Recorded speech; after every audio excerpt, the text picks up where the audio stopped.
Hey, welcome to Socialism for All. This file is being recorded for the December 2024 edition of Socialism for All, and it's an audiobook and discussion of The Reconstitution of the Communist Party by John Williamson from 1945. If you like this video, please click like and subscribe, and consider supporting on Patreon or Buy Me a Coffee at patreon.com/socialismforall or buymeacoffee.com/socialismforall. There are links to Patreon and Buy Me a Coffee in the video description. So this work is the next installment in the First Wave USA Anti-Revisionism playlist, also known as the Anti-Browderism playlist. If you haven't watched the previous entries in the Anti-Browderism playlist, go to the Home tab at YouTube and scroll down to the Narrative Playlists section. You'll find it there. Basically, there are just 3 texts left from the essay collection Marxism-Leninism versus Revisionism, which constitute the second phase of the Anti-Browderism playlist. Basically, the first part of the playlist is texts from Earl Browder himself, former General Secretary of the CPUSA, and these show his turn from being a good, prolific communist in the 20s and 30s to kind of just being an outright liberal in the 1940s, not even a social democrat, but embracing positions far to the right even of that. This second part of the playlist is primarily the Marxism-Leninism versus Revisionism collection, which more or less presents the official anti-Browderist response, which culminated in the expulsion of Browder from the party, and then the reconstitution of the CPUSA after it was disbanded by Browder in favor of the creation of the CPA in its place. So these last few texts from Marxism-Leninism versus Revisionism basically cover that.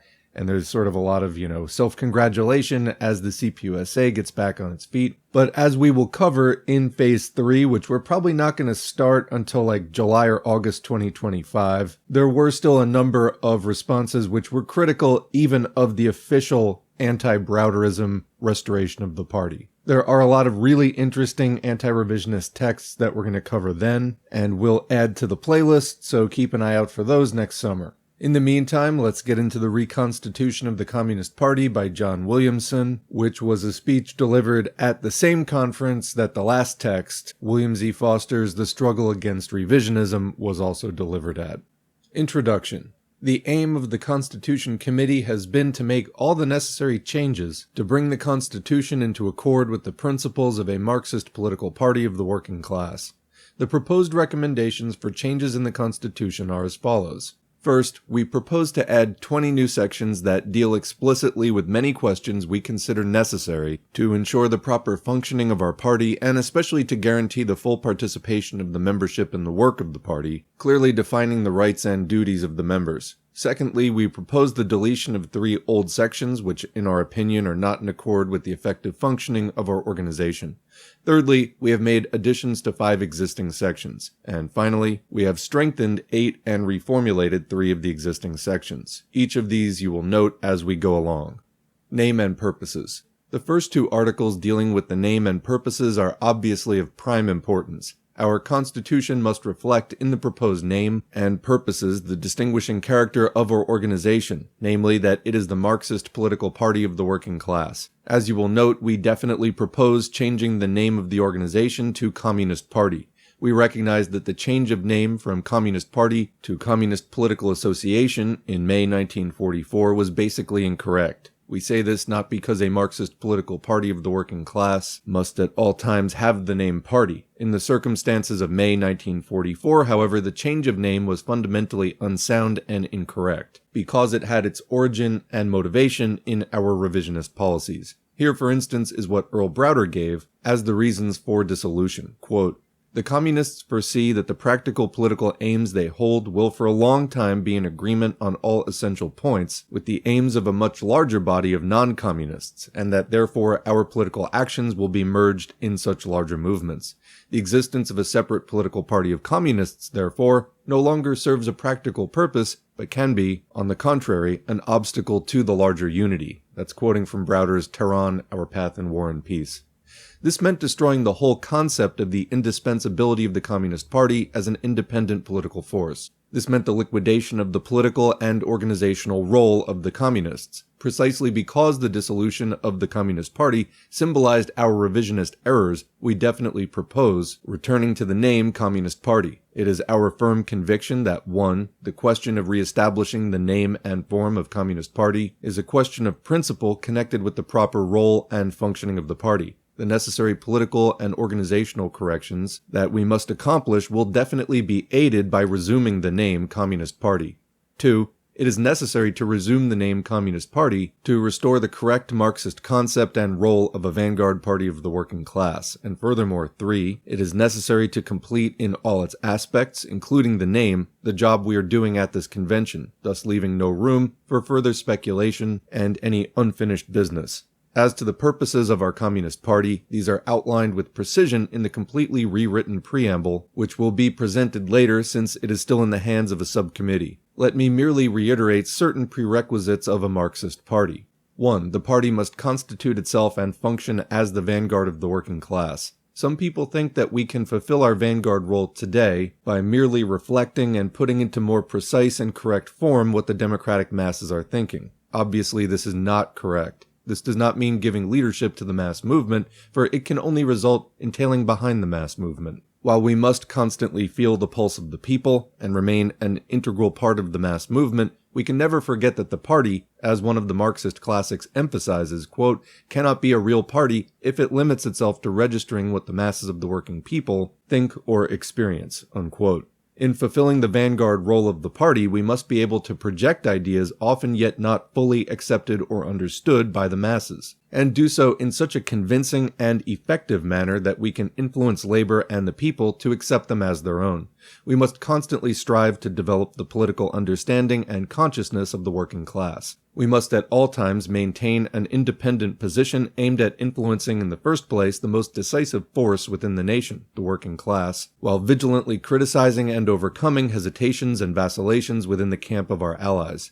In my sub-report to the National Committee meeting, I outlined a series of independent activities of the Communist Party in the field of public relations, electoral activities, and mass campaigns, which explain in a practical, immediate way how we are to function. The correct emphasis we place on the independent role of our party is not to be interpreted to mean the weakening of our ties with the masses or their organizations. Nor should it be distorted to mean the breaking of alliances and close working relationships with other democratic forces. It should not be interpreted to mean replacing leadership of broad masses with the self-satisfied leadership of a small but advanced group of workers. Fulfilling the independent role of the party means to strengthen our ties with the masses, for it must be clearly realized that without our contributions and activity, the masses would be left to the influence of all the currents and countercurrents of non-Marxist forces and ideologies. Developing the independent activities of the Communist Party means activating larger numbers of communists, involving them more fully in the mass movement, and setting in motion ever greater numbers of non-communists.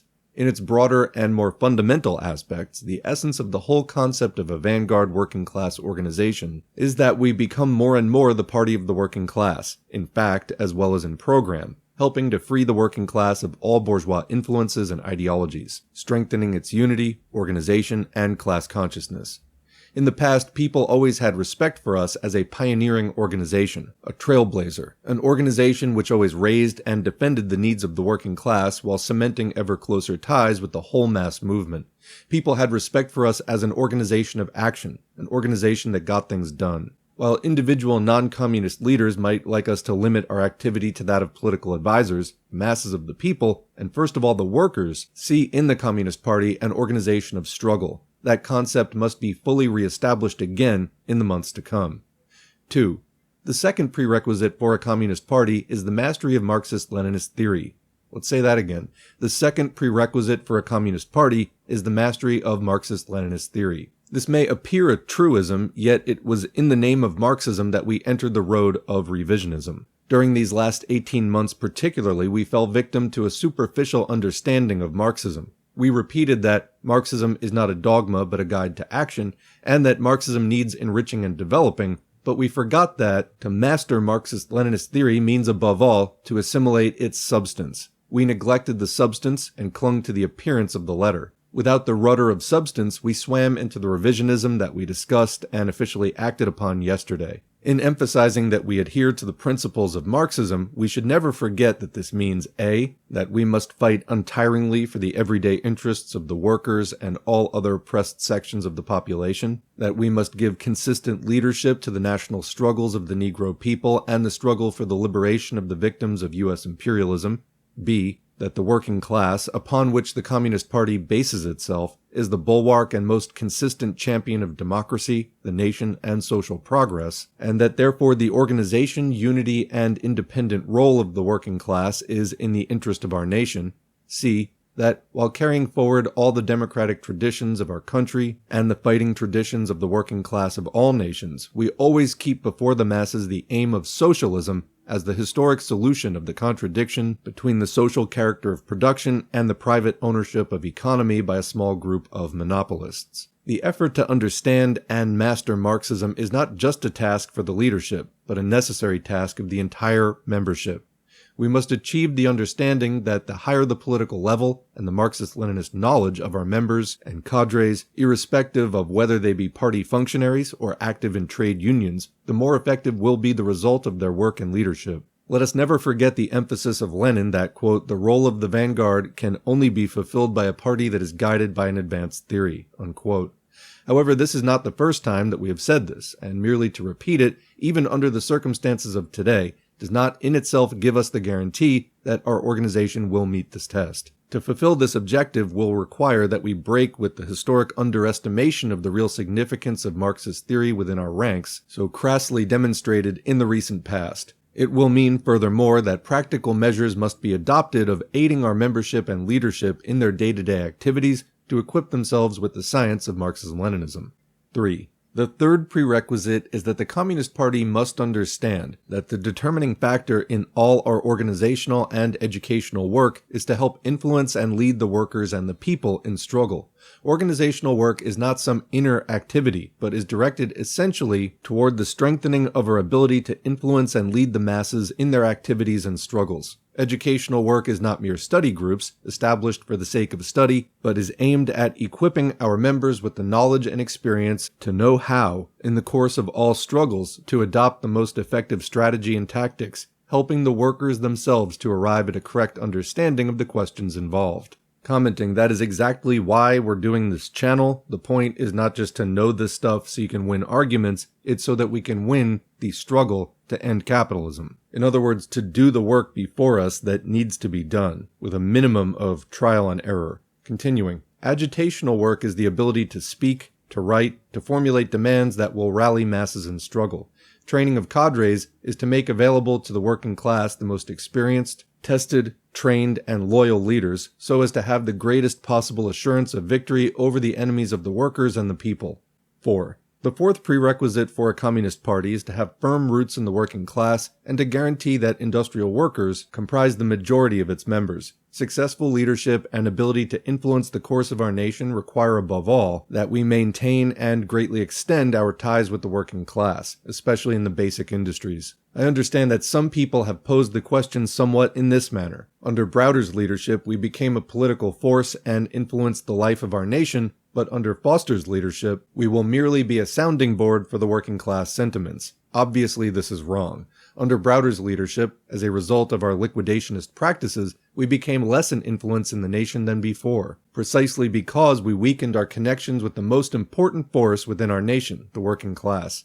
In actuality, we were influenced by other class forces in the nation. Quick comment here, I think that this is a key point about the temptation to embrace the bourgeoisie, bourgeois politics, and even some of the more established petty bourgeois formations within the status quo. They're ready-made, they have the air of bourgeois respectability, and it creates this illusion that you can use those to do something today, right now. So it can create a false sense or overestimation of your role within the existing politics of capitalism. But ultimately it's tailism and it doesn't lead you out of capitalism. So what we need to do is build up the proletariat, the main class organizations of the proletariat being labor unions, build up the membership and the militancy there, educate people in Marxism-Leninism, ultimately turn the unions into parallel organizations of power like was done with the Soviets, and fight for a new world from there. But for a lot of people, this is like too much to think about. It requires too much imagination, and again, there is that strong, sometimes temptation, I see it a lot today, to conform to capitalist ideas of what building political power means.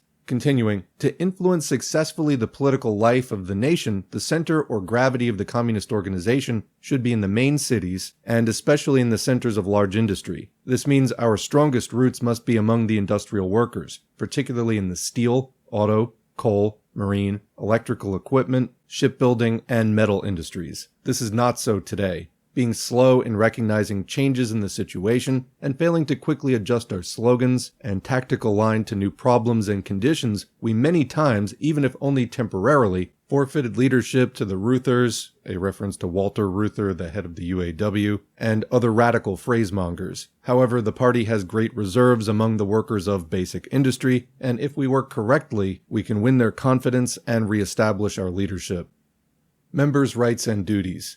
For all of these reasons, I urge you to act favorably upon Articles 1 and 2 of our Constitution.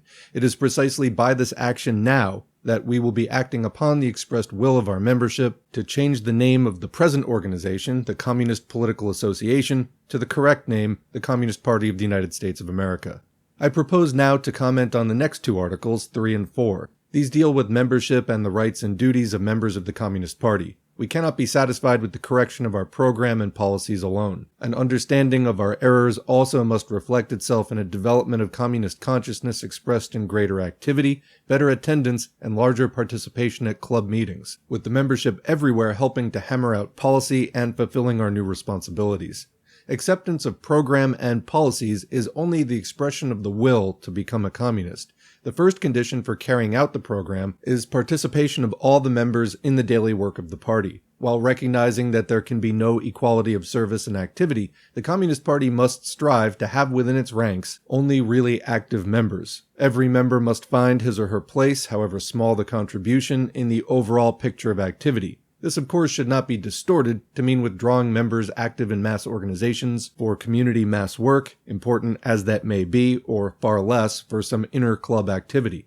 As far as it is practical, there should be a merging of such activities. Members active in mass organizations must attend their club meetings. Leadership of party clubs shall be considered of equal importance with leadership in community mass organizations. While all conditions of membership are equally important, we emphasize at this convention activity, and the new clause, attendance at club meetings, because in the past, we incorrectly encouraged the idea of two categories of members, active and supporting members. This was both an expression of liquidationism, a distortion of the high and singular role of communist leadership, as well as a distortion of democratic centralism.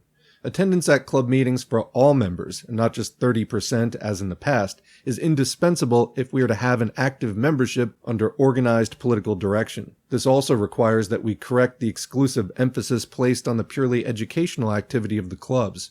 By developing independent communist activities side by side with our participation in the broader mass movements of the communities or cities, we will demonstrate that the Communist Party has distinctive qualities which differentiate us from all other organizations with whom we cooperate in fulfilling one or another immediate perspective. We will make clear by what the club says, by what the club does, exactly how the Communist Party differs from other progressive organizations. It is necessary to comment briefly on other conditions of membership. Take the question of reading our press. If all our workers would read the Daily Worker each day, we would without exaggeration increase the political effectiveness of the party in the mass movement several-fold. On the question of dues payments, instead of a 60% dues payment as we have had in the CPA, reflecting both looseness as well as dissatisfaction with our policies, we must again aim for a 100% dues payment and reach at least an overall average of over 90%. I call your attention to two new sections, 4 and 5. The first restates, in accord with the principles of democratic centralism, the right of unrestricted discussion in the pre-convention period. Section 5 meets a need that we thought should be emphasized, that of involving the membership in the formulation of major policies between conventions, when we do not have the same unrestricted right of reviewing and discussing all our policies and work, as in the 60 days prior to conventions. This does not mean that our present discussion shall, as Comrade Earl Browder implied last evening, continue after the authoritative action of this convention. Our Constitution, in later articles, correctly restates a traditional communist concept that the highest authority of the party is the National Convention, and that its decisions are binding on every member. Browder's conception that after the participation of our membership in the most thoroughgoing discussion in our party's history, and after the deliberations of this convention, that all this has little significance and that the decision will not be rendered here, is firstly, a reflection on the capacity of our membership and of ourselves as delegates, and secondly, a crass example of Browder's American exceptionalism, an exceptionalism in the face of the well-established organizational principles of the communist movement everywhere. Finally, as regards these two articles, you will see we have a number of new sections. Some of these are to clarify more specifically certain obligations of communist membership, but most of them are an effort to emphasize especially the rights of party members. Organizational forms. I will now comment on Articles 6, 7, and the new Article 8. The structure and functioning of the Communist Party must be considered in connection with the concept of membership, which we have already established. The structure must provide the means by which to assure the most effective mobilization of the membership, guarantee adequate opportunity for full membership participation in formulating and hammering out the policies of the organization, develop the necessary membership responsibility for carrying through decisions and tasks, create the conditions for mastering the principles and the program of the organization, and thus enable the party to fulfill its role as a vanguard organization. In recognizing how the revisionist policies we pursued also expressed themselves in the character and functioning of the organization, we must now quickly overcome all social democratic practices and methods that developed during this period and hindered the communist organization from fulfilling its vanguard role. Our mistake was not in trying to streamline or Americanize, in other words, adapt to local conditions, our organizational form. The decisive thing is the political content of our organization, and that is precisely where our revisionist line had its foundations. But organizational forms are indissolubly bound up with content, and therefore decisive changes in organization must be made simultaneously as we correct our revisionist policies. The proper combination of political content and form will enhance our influence and prestige as an organization of American communists. The community club shall remain a major and important form of the organization. However, since the size, the practices, and the content of the existing clubs have greatly undermined the independent leading role of the party, weakening the ties with the membership, and distorted the communist concept of the rights, responsibilities, and duties which accompany membership in our organization, immediate steps shall be taken to adapt the organization of the community club to the main objective of re-establishing the vanguard role of the party. The size of the community club shall be greatly reduced to make possible the establishment of more homogeneous and clearly defined communist clubs which can readily secure a knowledge of their membership and develop greater mobility in carrying through their decisions and tasks. The establishment of smaller clubs shall not be regarded as a return to the units of years ago. The opening up of club headquarters, the development of more popular forms of bringing the position of the communist club to the people of the community is today more essential than ever before. But there is no reason why community headquarters cannot be maintained under these conditions with a number of clubs utilizing central headquarters, known to the community as the club rooms of the party in a given area or town. Furthermore, the public political character of the club must be greatly expanded so as to win the acceptance of the club in the community mass movements. Only a club which speaks out regularly to the people in the community on the burning issues of the day, develops a many-sided activity program which will give leadership to the solution of these issues, strengthens as an organization its relationship with other leaders and organizations in the community, reaches the community regularly through forums, leaflets, literature, and the daily worker, can hope to win the respect and confidence of the community, and become an accepted participant of the anti-fascist democratic community movement. During the past period, the elimination of the shop form of organization has greatly weakened the ties of the CPA with the workers in the basic industries, thereby actually hindering our working class members from making their maximum contribution to our own organization and the labor movement, influencing negatively our ability to win the labor movement for correct policies. The trend, for the first time in many years, of a decline in the industrial composition of our membership is due in no small measure to the fact that the shop form of organization was dissolved, and the community club did not provide the trade unionists with the necessary guidance for the solution of the complex problems they faced daily. While we must not ignore the consideration which led to the dissolution of the shop form, namely the strengthening and maintenance of our ties with the progressive forces within the labor movement, we must simultaneously strengthen our organization among the decisive sections of the working class and provide a medium through which the shop workers can be involved in the development of policies that affect the labor movement and our nation. For this reason, your committee is firmly convinced that the shop branch shall be reconstituted as a basic form of communist organization. In the opinion of your committee, emphasis shall be placed upon the shop and not the industrial form of organization. We say this because the shop form of organization has the advantage of enabling the communists to influence and raise the working class understanding and consciousness of their fellow workers with whom they are in constant contact. This is not so in the industrial or industry-wide branch. An industrial branch does not decisively facilitate these objectives. Its members are not able to be in closer and more effective daily contact with masses of workers. Of course, the industrial branch may serve the purpose of bringing the communists of a given industry together to exchange opinions, but that is far from the full role and purposes of a communist club. Furthermore, shop clubs are one of the keys to concentration in the basic industries. Shop clubs, as distinct from industrial clubs, will also prevent depleting the community club of all of its trade union and shop workers, which could only lead to further weakening the effectiveness of the community club as an organization which must react to and defend the needs of the working class within the community. We shall consider establishing shop clubs, especially in the large shops in the basic industries, where such organization will strengthen the role and activity of the workers, guarantee more effective mobilization of our membership and more consistent growth of our organization, and in industries where the communist organization is especially weak and must be rapidly strengthened. With the establishment of smaller-sized community clubs, many of the main cities and regions will have a larger number of clubs than heretofore. To provide more direct leadership, state organizations shall take under consideration the re-establishment of organizations on a county, congressional, or assembly district basis. To provide a direct link with the membership and to help involve the active members from the clubs in the direct formulation of policies, the state organization shall give serious consideration to the establishment in the counties or other subdivisions delegated bodies representative of the clubs, county councils, as the key leading body within the subdivision. Such delegated councils are not to be viewed as merely functionaries' meetings, which convene at given intervals to listen to a report, but shall become working bodies which have the opportunity of discussing and determining policies with the delegates drawn into committees and regularly reporting back to their clubs the problems discussed and decided upon in the council. Democratic centralism.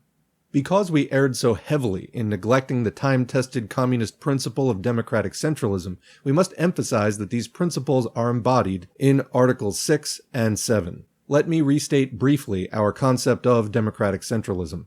Democratic centralism is the method of functioning of the communist organization which combines the maximum democracy in the shaping of policy and the election of all leadership with sufficient centralization of committee authority to guarantee immediate reaction to problems and speedy mobilization of the entire membership and organization around the fulfillment of key tasks. Democratic centralism thus guarantees that all leading committees are elected by the membership and all basic problems are discussed and shaped by the membership. The elected leadership has the responsibility to report systematically to the membership on the actions and decisions taken by the higher committee. But once decisions are made in the higher committees, these decisions become the line of activity for the membership as a whole. Centralization with formal democracy can never be successful. The fusion of democracy and centralism can only be achieved on the basis of constant common activity and struggle of the entire membership of the party, operating through clubs where general policies are discussed and elaborated to meet the specific conditions and problems of that area. We recognize the failure of our leadership to provide true democracy in the party. Equally important, however, was our failure to help the membership equip itself theoretically in our Marxist-Leninist science so that it could most effectively exercise initiative and take part in formulating and executing policies. We must be alert to distortions of democratic centralism, whether it be in the form of restating an old IWW syndicalist theory that leaders should not hold office longer than 1 year, or the pure and simple trade union theory that everything must be submitted to a referendum vote before the party leadership can institute or carry through a policy or campaign. On the other hand, it is not practicing democratic centralism for a state committee to send out a series of questions to all clubs on a very vital subject and expect answers without indicating the thinking of that leadership as to what the policy on the given subject should be.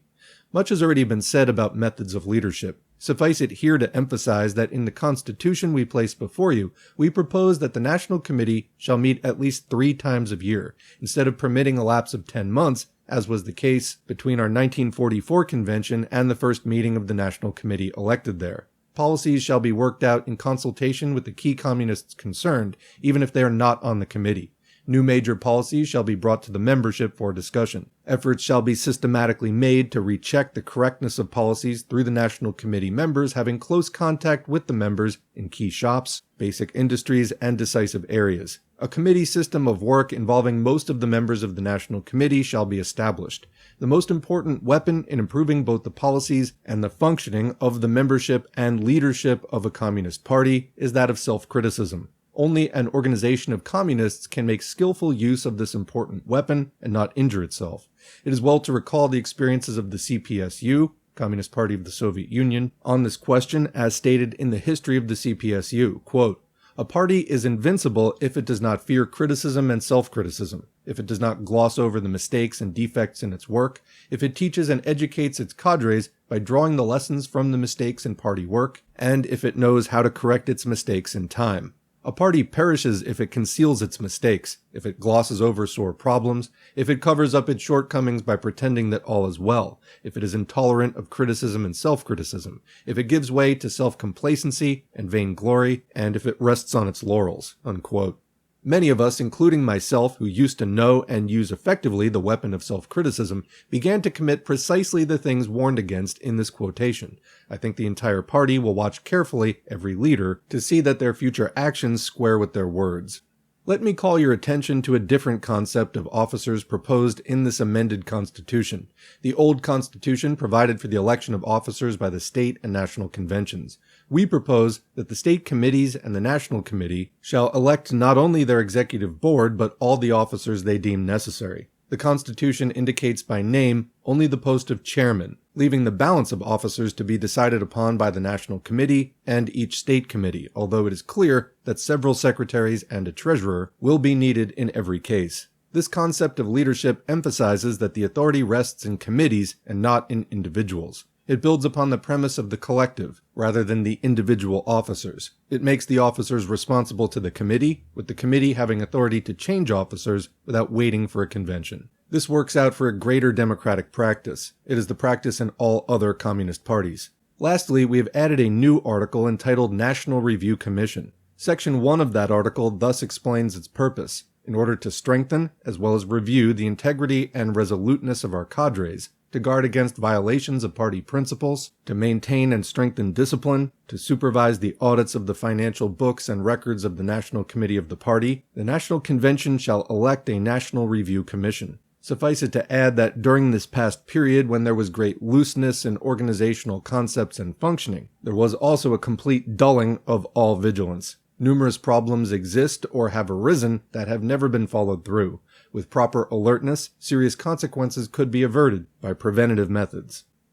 And that's the end of the audiobook. So for me, this was kind of more of what I was waiting for. A lot of the previous entries in Marxism-Leninism versus Revisionism, where they were criticizing Browder and the specifics of Browderism, I thought were kind of weak. So on the theoretical side, that's still kind of where I stand as far as this collection. However, the many specifics of organizational reform and reorganization that were presented in this particular installment, I thought gave some hope that the people behind this were serious about correcting as many of the errors of the CPA in that whole period as possible. We will get into more of the history of what happened next after we're done with this phase of the series, and also in future playlists which deal with events beyond the first wave of US anti-revisionism. But in the meantime, what are your thoughts? Leave a question or comment below. I'd love to hear from people about the specific organizational points that were brought up in this document. How does that square with organizations that you've been a part of, and what do you think?